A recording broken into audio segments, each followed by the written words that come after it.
In this episode of Idea City, what was going on in BC was actually part of a much greater and dramatic story taking place in North America. And it is about an insect that can transform landscapes faster than we can.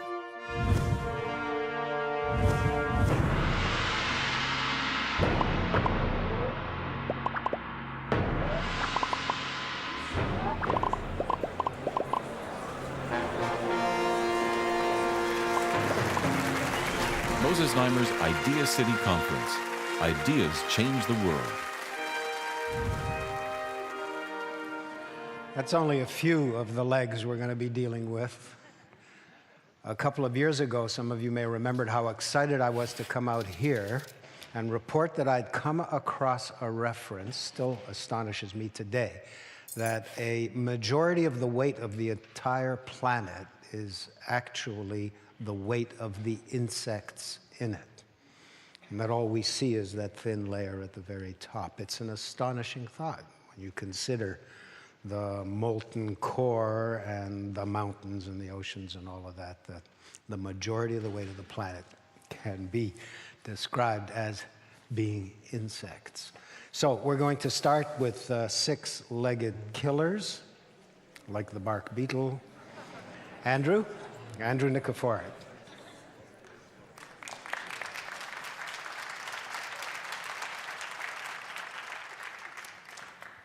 I've been described many things in my life, and in the brochure I'm described as an insect investigator, and that's perhaps one of the more polite definitions.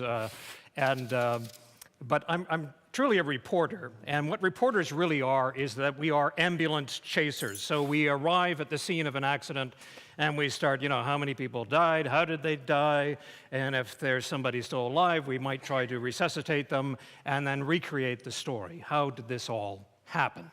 And so I'm not an entomologist, but there was a great accident and collision that took place in British Columbia, and that involved people and trees and bugs. And it's an extraordinary story. It's probably one of the weirdest and most wonderful stories I've come across. And in many ways, it's a very dark fairy tale. And like every fairy tale, it is full of ideas and instructions about how to live. All right, peasants did not lecture their children, they told them fairy tales.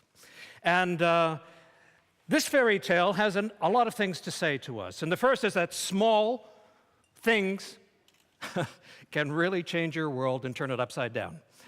The second thing, and they can do it in unpredictable and improbable ways. The second thing is that nature loves volatility. We prize stability. And much tragedy and comedy results from those two very different facts. And last but not least, an aging forest, however dark, however bleak, however complex, makes a very damn fitting and frightful metaphor for an aging financial system. All right. So, let's begin the story. When I told people a couple years ago I was writing a book about beetles, they said, they immediately thought of these guys. And I said, that's not the tale. I'm really writing about creatures that, as politicians in British Columbia would say indignantly, these creatures, these animals are only the size of mouse turds or of a rice kernel. And how dare they, upset the whole apple cart, which they have done. So 5 years ago, I flew over British Columbia, and I saw this scene. And I was flying from Williams Lake up to Prince George in the interior of the province, which is a conifer kingdom. And everywhere I went, I saw this sea of red trees. I didn't understand it. I didn't know what was going on. But I thought something very important, significant, and dramatic was taking place. And that's what set me off on this investigation. And sure enough, I realized that what was going on in BC was actually part of a much greater and dramatic story taking place in North America. And it is about an insect that can transform landscapes faster than we can. So what we're talking about is really the loss of 30 billion trees in the western half of North America in the space of 2 decades. Get the latest Idea City news instantly. Follow us on Twitter.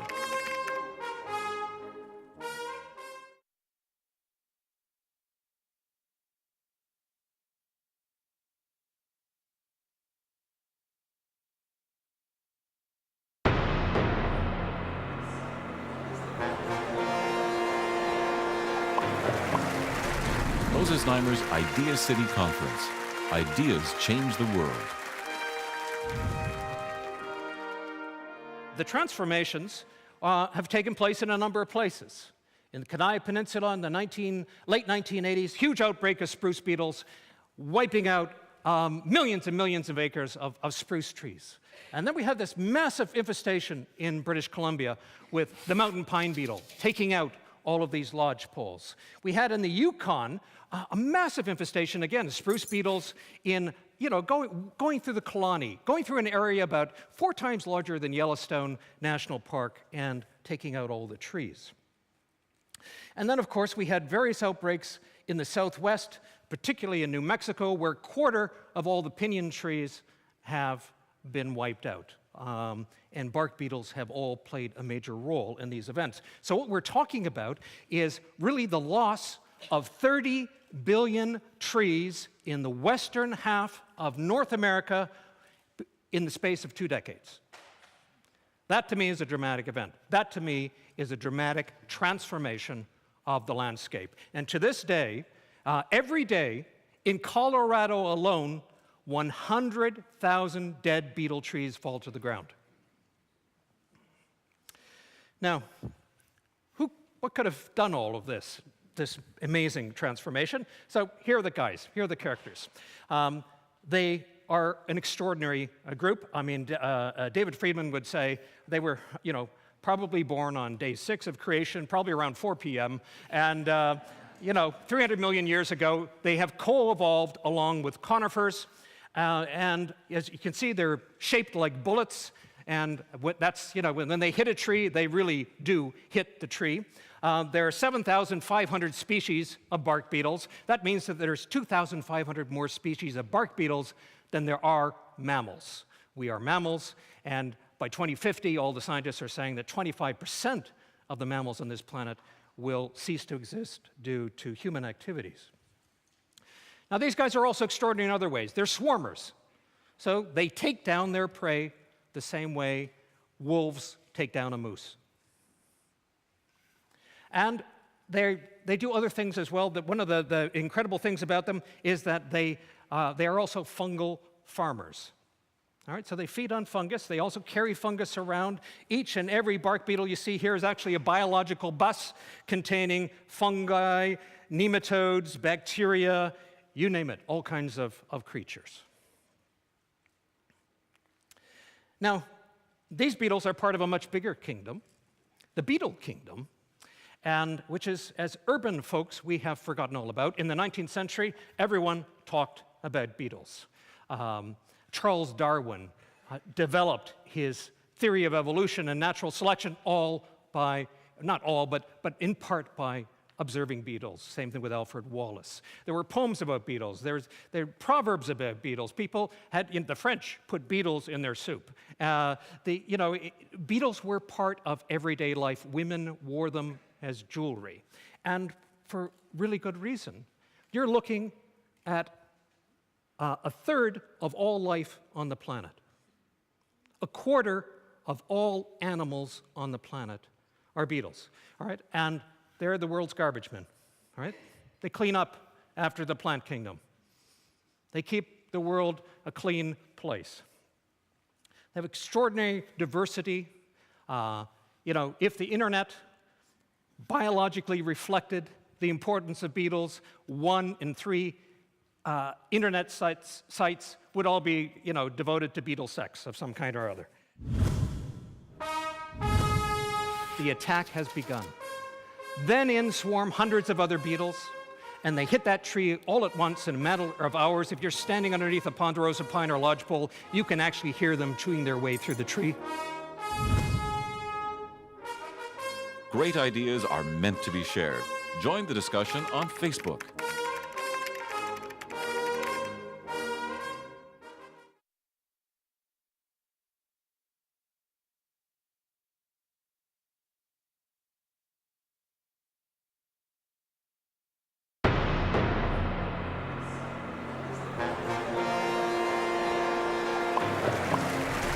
Moses Znaimer's Idea City Conference. Ideas change the world. So, how do beetles take out trees? And this is fascinating. So I'm going to talk about mountain pine beetle. The mountain pine beetle it's a female that starts the attack. She selects the tree. Scientists believe that she selects the tree on the basis of that the tree has sent out a signal of weakness of some kind, particularly drought stress. So the female hits the tree first. She uses the tree's hydrocarbons to make a perfume that says the attack has begun. Then in swarm hundreds of other beetles, and they hit that tree all at once in a matter of hours. If you're standing underneath a ponderosa pine or lodgepole, you can actually hear them chewing their way through the tree. And the battle is usually over in hours. And once it is over, those same beetles use hydrocarbons from the tree to fart out another perfume that says, hey, guys, this apartment is full. Battle's over, castle has been seized, and we're now into another mode. We're going to farm this tree, and we're going to raise our kids in it, and we're going to begin the whole cycle all over again. And so it's very much a principle of overwhelming something very big. So here's the story in British Columbia. So we have these beautiful trees, lodgepoles. You don't have them here in Toronto. The thing about this lodgepole is that it will make a damn good 2x4. And so that we created this incredible industry, all based on the export of 2x4s to the United States, mowing down lodgepoles. And so we had this very big, concentrated, highly capitalized industry with all these mechanized sawmills. And so then we had this huge beetle explosion that began around 1997, 1998, and kept on growing year after year. And here you can sort of see the evolution of the growth of the beetle empire as it ate up 60 to 70% of all mature lodgepoles in the interior of BC. A phenomenal event. So why did this happen? Well, there are a number of things. The first thing that happened here is that for the last 100 years, we have managed these forests thinking that they belong to us.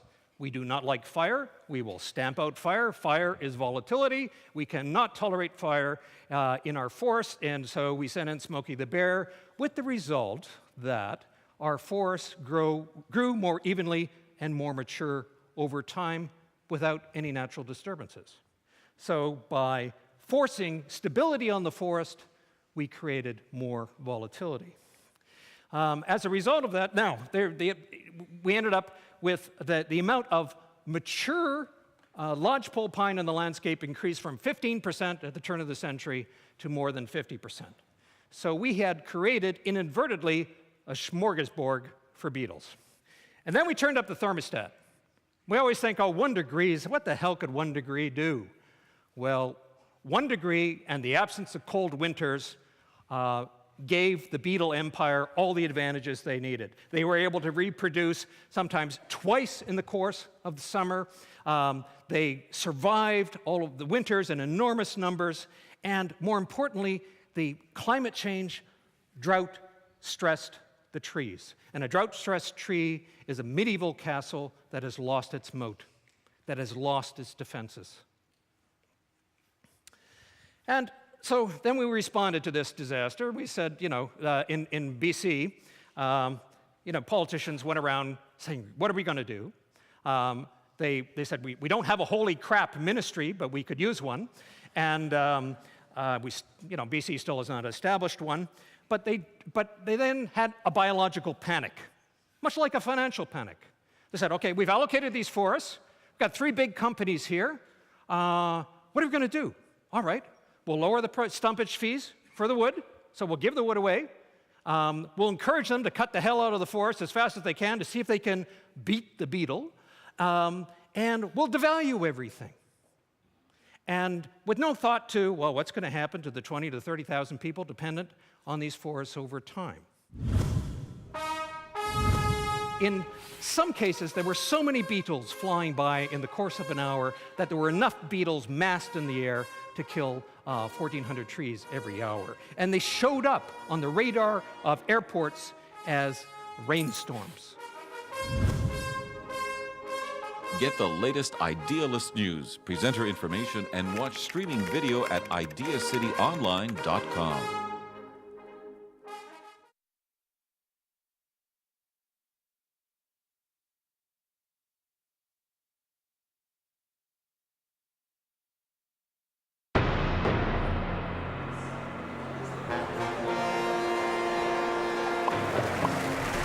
Moses Znaimer's Idea City Conference.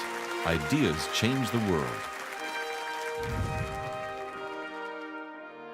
So we had this, classic biological panic that resulted in more concentration. The numbers were so extraordinary and so thick that you could collect buckets of beetles from lakes in the interior. In one incredible flight of beetles, they flew hundreds and hundreds of kilometers, but they would be 2,600 feet above the canopy of the forest flying. And in some cases, there were so many beetles flying by in the course of an hour that there were enough beetles massed in the air to kill 1,400 trees every hour. And they showed up on the radar of airports as rainstorms. Now, this is, fundamentally a story about a collapse of an aging ecosystem. We have an agent that bark beetles are the world's tree engineers. That's what they're designed to do, right? They're designed to take out dead, dying, disease, weak trees, and 12 species of bark beetles that in Doctrinus clan are formidable tree killers. They're actually designed to take out entire forests and begin the whole process of renewal. So in the story, even though you're sort of, oh, this is a story, we always focus on the woe part, but you know what? Yeah, we had a big collapse. And in many parts of the forest, there is regrowth and there is renewal. In Alaska, there isn't. The spruce trees are not coming back. We're getting grass. In New Mexico, the pinyon trees are not coming back, and we are just left with juniper forests. So we're beginning to see some very dramatic changes on the landscape, very much the footprint of climate change in our backyard in the West.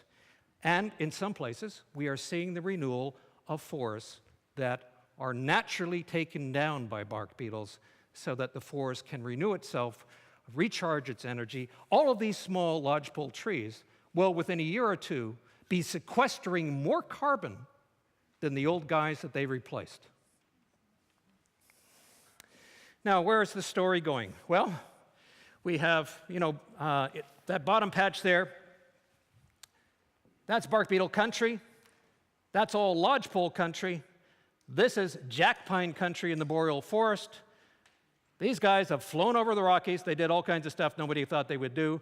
And now they are in jack pine country, and they are moving their way across slowly.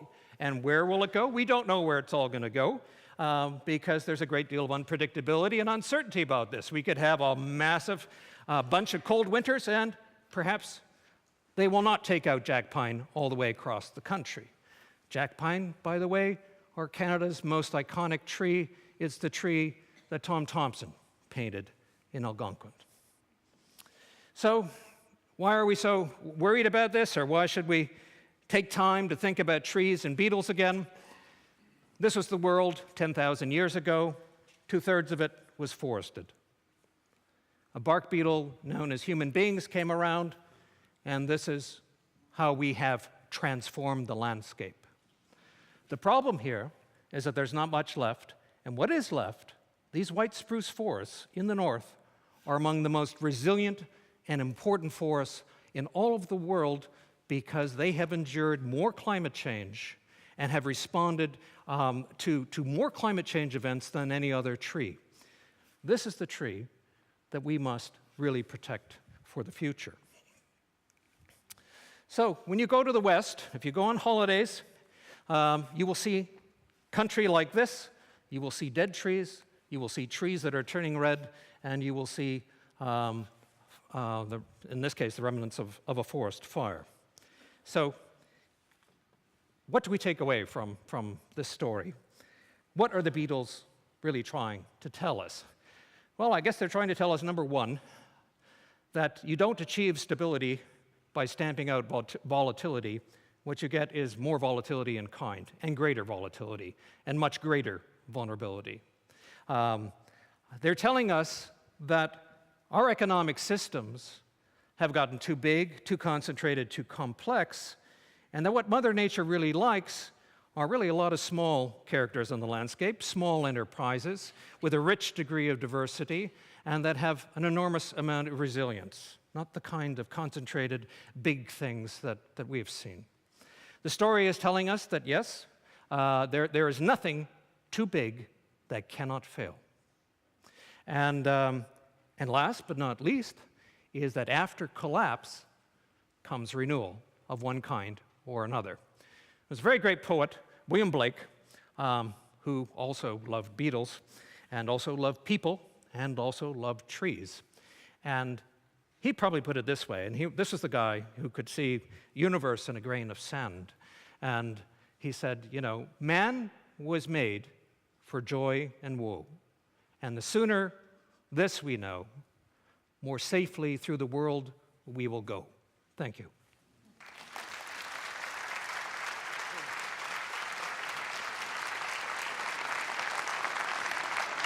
Okay, Stanley. Thank you very much. Great to meet you, Andrew. Idea City is a place where ideas come face to face to inspire and give us hope. At this time, our planet needs it most. Idea City is a place. Everybody sing. Where ideas come face to face to inspire and give us hope. At this time.